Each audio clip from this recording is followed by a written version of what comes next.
नमस्कार, मी लतिका। आज आपण तांदळाची भाकरी बनवणार आहोत। त्यासाठी बघा हे तांदळाचं पीठ घेतलेलं आहे। हे रेशनिंगचे तांदूळ आहेत, त्याचं पीठ मी दळून आणलेलं आहे। तर तुम्ही कोणत्या पण तांदूळ घेऊन दळून आणू शकता। तर ह्याच्यामध्ये आपल्याला काय करायचं माहिती आहे का, थोडं थोडं पाणी घ्यायचं आणि पीठ मळून घ्यायचं।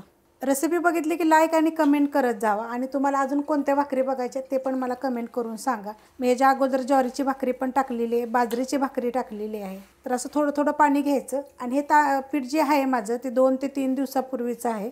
तर आता हे आपण असं मळून घेऊया थोडं थोडं। एकदम पाणी टाकायचं नाही, एकदम जर पाणी टाकलं तुम्ही जर नवीन असेल करायला तर मग तुम्हाला ते येणार नाही मग करता। तर असं थोडं थोडं पाणी टाकायचं आणि शक्यतो पीठ चांगलं मळून घ्यायचं। बघा असं चिकट एकदम असतं बघा, असं घ्यायचं सारून सारून आणि शक्यतो मळायचं बघा। असं जेवढं मळता येईल का नाही तेवढं मळून घ्यायचं बघा। असं एकसारखं असं मळून घ्यायचं। मी 2 ते 3 मिनटं बघा एकसारखं असं मळून घेतलेलं। एक तर चिकट पीठ आहे, तर तुम्हाला छोटी मोठी केवढी करायची त्याच्याप्रमाणे करायची बघा। भाकरी तर सगळ्यालाच करायला येतात, असं नाही की कुणाला येत नाहीत अशा, पण खूप कमेंट येते ज्वारीची भाकरी दाखवा, बाजरीची भाकरी दाखवा, भाकरी रेसिपी दाखवा, म्हणून ही तुम्हाला मी रेसिपी दाखवत आहे।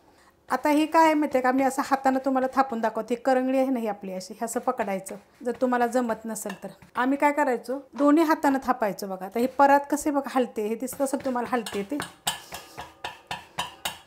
बघा। अशा पद्धतीनं बघा अशी परत हलते। काय करतो माहिती आहे का, पायाच्या ह्याच्यामध्ये पकडायचं आणि दोन्ही हातानं आम्ही भाकरी थापायचं। तर ह्या कट्ट्यावर खाली कपडा ठेवला कॉटनचा तरीसुद्धा ही फिरते। त्यामुळे मला बघा तुम्हाला दोन्ही हो काय अशा पद्धतीमध्ये आम्ही भाकरी थापतो बघा। अशा पद्धतीने एकसारखी भाकरी येते, तिला करंगळी हात लावायची सुद्धा गरज नाही आहे। अशा पद्धतीने आणि नंतर लास्टला आपण अशी मध्ये थोडी जाड राहते, मग ही अशी थापून घ्यायची। हे दोन्ही हातानं कसे थापता येतं ही कमेंट आज आली होती, तर तुम्हाला ही भाकरी बघा अशा पद्धतीनं दोन्ही हाताने हे दोन्ही एकावर एक टाकायचं आणि अशा हातानं करायचं, मस्त येते। पळपुटावर जरी थापली तरी पण दोन्ही हातानं थापू शकता तुम्ही बघा। किती पातळ झाली, अशी पातळ एकदम करायची। तवा ठेवलाय बघा गरम करायला आणि हा लोखंडाचा तवा आहे, गॅस एकदम बारीक आहे। त्याच्यावर ही भाकरी टाकून घेऊया आणि एक मिडियम गॅस करते। आता 1 मिनिटभर थोडं अशी ठेवायची, नंतर पाणी लावायचं। 1 मिनिट झालेलं आहे बघा, आपण तिला पाणी लावून घेऊया। अशा पद्धतीनं भरभर लावायचं। गॅस मिडियम केला आहे, तवा ठेवला तर आम्ही बारीक गॅस केला होता, कारण आपली भाकरी होस्तवर बारीक गॅसवर ठेवायचं, नंतर आपण मोठा करायचा। पाणी आपल्या ह्याचं वरचं का नाही थोडंसं सुकलं पाहिजे, एकदम थोडंसं की पलटी करायचं। हे बघा असं थोडंसं सुकलं का नाही की पलटी करायचं बघा। अशा पद्धतीमध्ये आता भाजून देऊया आपण। आता आपण हलवून घेऊया, हे बघा लगेच हलते। तर आता एक कुठल्या साईडनं कच्ची आहे ती बघायची असे, कारण सगळीकडून जरी जाळ लागला ना तर अशी वरची एका साईडनं कोपऱ्यानं थोडीशी राहते। तर अशा पद्धतीत बघायची आणि अशी थोडी कडला भाजून घ्यायची, कच्ची राहू नये, कारण काय होतं मग ते कच्ची भाकरी जरा चांगली नाही पोटासाठी खायला। तर अशी भाजून घ्यायची सगळीकडून बघा। किती मस्त भाजली गेली, सगळीकडून भाजली, तरी पण तुम्हाला मी दाखवली की अशी थोडीशी कुठं राहिली तर घ्यायची भाजून। आता आपण तवा उतरून घेतलेला आहे आणि आता आपण गॅसवर भाजून घेऊया। तर अशा पद्धतीत भाजते बघा भाकरी।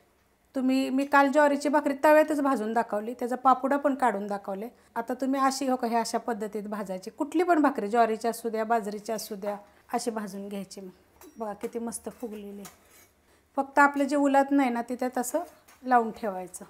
हे बघा एकसारखी सगळीकडून भाजते आणि मस्त अशी फुगते पण चांगली बघा। किती भारी भाजलेली आहे सगळीकडून। तवा ठेवला आहे बघा आणि त्यातच मी परत भाकरी टाकून घेतलेली आहे। आता मी तुम्हाला ह्याचा पापुडा काढून दाखवते, गरम आहे पण दाखवते तुम्हाला काढून। पातळ किती आहे बघा, तुम्हाला खालचा तवा पण त्यात दिसत असेल आणि हा पापुडा बघा कडक। कालच्या भाकरीचा पण आपला असाच कडक झाला तर कुरकुरीत एकदम खायला मस्त लागतो। आम्ही लहानपणी काय करायचं, भाकरीचा कडक हे पहिला बघा किती पापडासारखा पहिला पापुडा काढून खायचं ज्वारीच्या भाकरीचा। गावाला काय एवढं तांदळाच्या भाकरी वगैरे नसायच्या, ज्वारीच्याच भाकरी, ज्वारीच्या बाजरीच्या अशा पद्धतीत बघा। किती पातळ झाली बघा, खालचा तवा दिसतोय ह्याच्यामध्ये मस्त। अशा पद्धतीनं तुम्ही करा। रेसिपी आवडली की लाईक करा, सबस्क्राईब करा, कमेंट करा आणि शेअर बी करा।